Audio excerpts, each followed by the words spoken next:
Mengapa Alkitabnya orang Kristen tuh kok direvisi?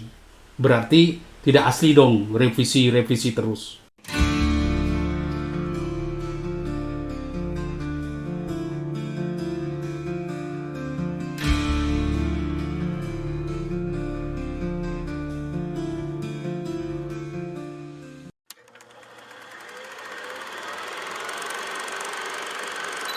Paham revisi itu harus dimengerti dengan baik. Yang direvisi itu bukan teks aslinya, tetapi terjemahannya. Mengapa terjemahannya bisa direvisi? Kan begitu. Di dalam kekristenan, yang dimaksud dengan sabda Tuhan itu bukan sabda yang turun dari langit, yang diturunkan lalu sudah jadi, dikopi dari surga lalu dikasihkan kepada Musa, lalu kepada para nabi, kepada Yesus, lalu dikasih begitu saja, tinggal diteruskan. Tidak, tetapi suatu kesaksian iman dari orang yang mengalami Tuhan, ya, yang mengalami peristiwa-peristiwa iman, lalu mereka ungkapkan dalam bahasa tertulis. Jadi sabda Tuhannya itu justru terdapat di dalam makna di balik kata-kata yang mereka tulis. Jadi bukan kata per kata itu. Dan lebih istimewa lagi, sabda Tuhan itu ditulis di dalam bahasa manusia. Karena itu ketika orang ingin memahami sabda Tuhan itu, orang harus memahami bagaimana latar belakang suatu teks itu ditulis, siapa yang menulisnya, bahasa apa yang mereka pakai dulu. Itu harus dipahami karena sabda Tuhan sudah di dalam bentuk bahasa manusia. Nah, kalau Anda mendengar kata misalnya, inilah firman Tuhan, inilah firman Allah. Apa yang dimaksud di situ? Itu bisa menunjuk pada keseluruhan peristiwa komunikasi diri Allah. Jadi keseluruhan peristiwanya, bukan kata per kata itu, satu kata, dua kata yang diucapkan di dalam teks. Bukan, tapi orang harus melihat keseluruhan peristiwa komunikasi diri Allah yang terjadi di dalam sejarah keselamatan. Jadi keseluruhannya. Jangan hanya dilihat satu bagian saja, tapi orang harus melihat Alkitab sebagai firman Allah itu sebagai satu kesatuan, satu keseluruhan.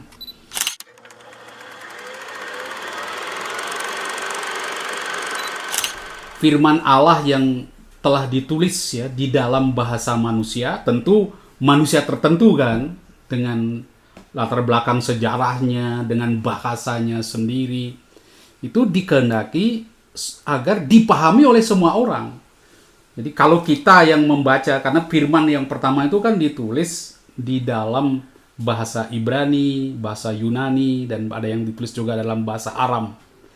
Nah, Allah menghendaki firman-Nya, kesaksian iman orang-orang itu dipahami oleh semua orang di dalam bahasanya sendiri tentu saja.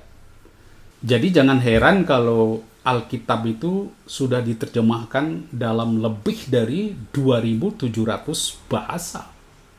Ya, karena orang ingin memahami rencana Tuhan, kehendak Tuhan, pesan Tuhan, perintah Tuhan yang ditulis di dalam bahasa tertentu tadi, bahasa Ibrani, Yunani, dan Aram itu dipahami oleh setiap orang dalam bahasa mereka sendiri.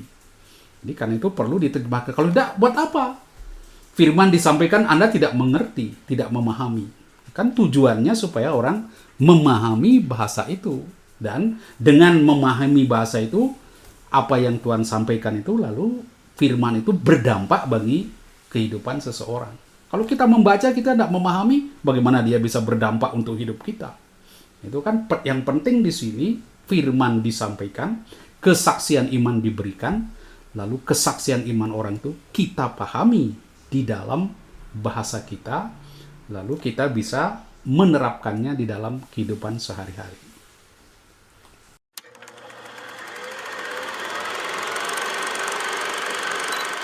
Nah, di dalam sejarah penerjemahan Alkitab ke dalam bahasa Indonesia, itu kita melihat ada perkembangan pemahaman-pemahaman teks asli, tetapi juga ada perkembangan bahasa Indonesia sendiri. Oleh karena itu, terjemahan-terjemahan yang sudah dibuat oleh tokoh-tokoh tertentu, dulu ada tokoh-tokoh orang-orang Belanda dulu, yang tertarik menerjemahkan Alkitab sampai kemudian Lembaga Alkitab Indonesia membuat terjemahannya lalu diterbitkan tahun 1974, itu boleh dikatakan sudah suatu terjemahan yang bagus sekali. Tetapi mengapa terjemahan itu direvisi? Alasannya sederhana sekali. Pertama, sebuah bahasa itu kan berkembang. Baik itu bahasa aslinya, pemahaman orang terhadap bahasa aslinya berkembang. Ada penemuan-penemuan arkeologis, penemuan-penemuan makna sebuah teks, makna sebuah kata-kata kuno, dan juga perkembangan bahasa Indonesia sendiri. Itu mengakibatkan kita harus merevisi terjemahan yang sudah ada. Kalau tidak, ya orang sekarang membaca terjemahan yang dibuat 50-60 tahun yang lalu bisa bingung karena tidak lazim lagi kata-kata yang dipakai dulu. Saya beri contoh ya, satu contoh sederhana. Anda tahu enggak apa artinya tohor dalam bahasa Indonesia? Nah, nggak ngerti kan? Nah, di dalam Alkitab yang terjemahan lama, TB1, Anda bisa menemukan kata itu. Ini saya tunjukkan kepada Anda terjemahan itu ya, kata tohor dalam TB1. Kalau Anda lihat di dalam kitab Yesaya 19 ayat 5, di situ dikatakan air dan sungai Nil akan habis, sungai itu akan menjadi tohor dan kering. Nah, Anda tahu nggak apa artinya tohor? Dulu lazim kata itu. Ini menerjemahkan kata Ibrani, yaitu kata hareb dan yaseb. Hareb diterjemahkan dengan tohor, yaseb artinya kering. Tapi sebenarnya dua kata itu, dua kata yang sinonim. Jadi sama-sama berarti kering, tapi dulu orang memakai kata tohor. Nah, sekarang bagaimana kita menerjemahkan? Karena kata tohor tidak tahu. Ya, bisa diterjemahkan dengan kersang dan kering, bisa. Tetapi karena di dalam bahasa Ibrani, ketika orang memakai dua kata yang berdampingan, seringkali mempunyai makna superlatif atau suatu hendiadis. Karena itu, supaya enak didengar, supaya tidak kaku ya, masa sungai itu akan menjadi kering dan kersang, misalnya seperti itu, bisa. Tapi kita menemukan sesuai dengan makna Ibraninya, teks itu diterjemahkan dengan sungai itu akan menjadi kering kerontang.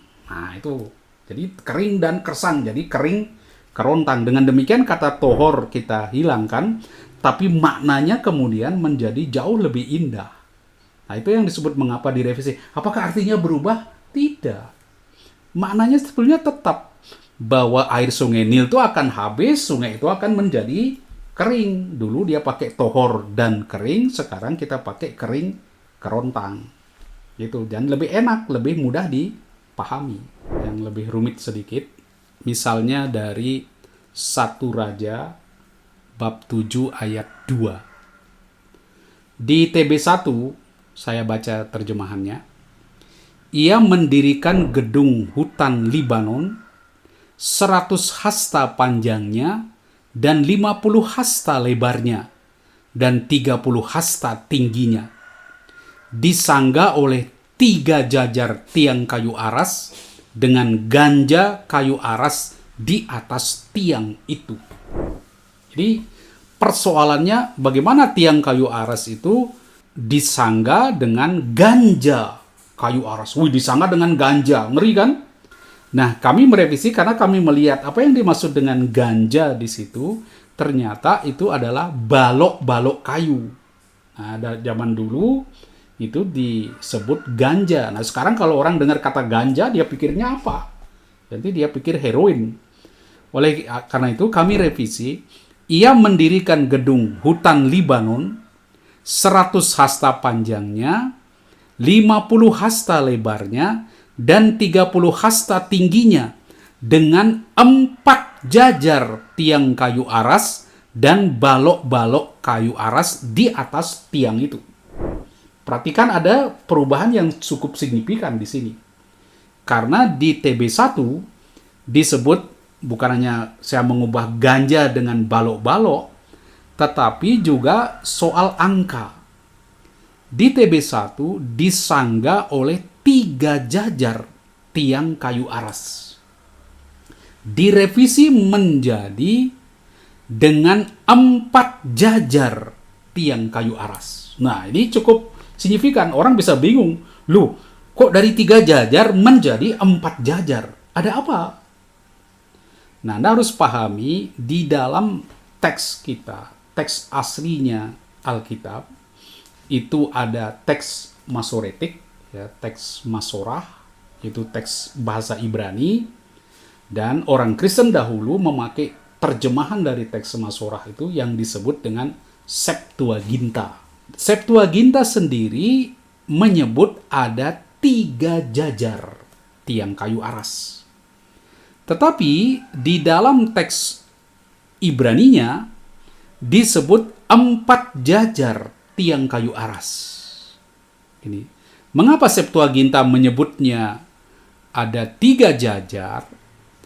Karena di ayat 4 disebut ada tiang itu ada 45 dan masing-masing jajar ada 15. Sehingga dia simpulkan berarti ada 3 jajar. Tapi rupanya bukan itu yang dimaksud oleh teks itu. Karena di dalam Masorah disebut 4 jajar tiang kayu aras. Ada 4 kalau di dalam teks Masorah. Nah, setelah kita memperhatikan teks ini, lalu kita cenderung mengikuti teks Masorah. Ya, dengan berbagai pertimbangan, kita lihat lebih logikanya lebih masuk ke teks Masoretik. Karena itu kita lalu mengikuti kata-kata teks suci di dalam Masoretik dan kita merevisi terjemahan 3 jajar itu dengan 4 jajar. Nah, itu salah satu contoh. Apakah itu salah? Tapi maknanya iman Anda tidak menjadi rusak gara-gara perubahan itu. Itu kan gambaran tentang istana apa itu Libanon, ya, gedung Libanon yang dipakai untuk tempat menyimpan senjata Salomo. Jadi dengan perubahan seperti itu, jangan, iman orang rusak, iman orang berubah. Tidak. Ya, pesan sabda Tuhan itu tidak hilang dari hanya perubahan-perubahan kecil seperti itu.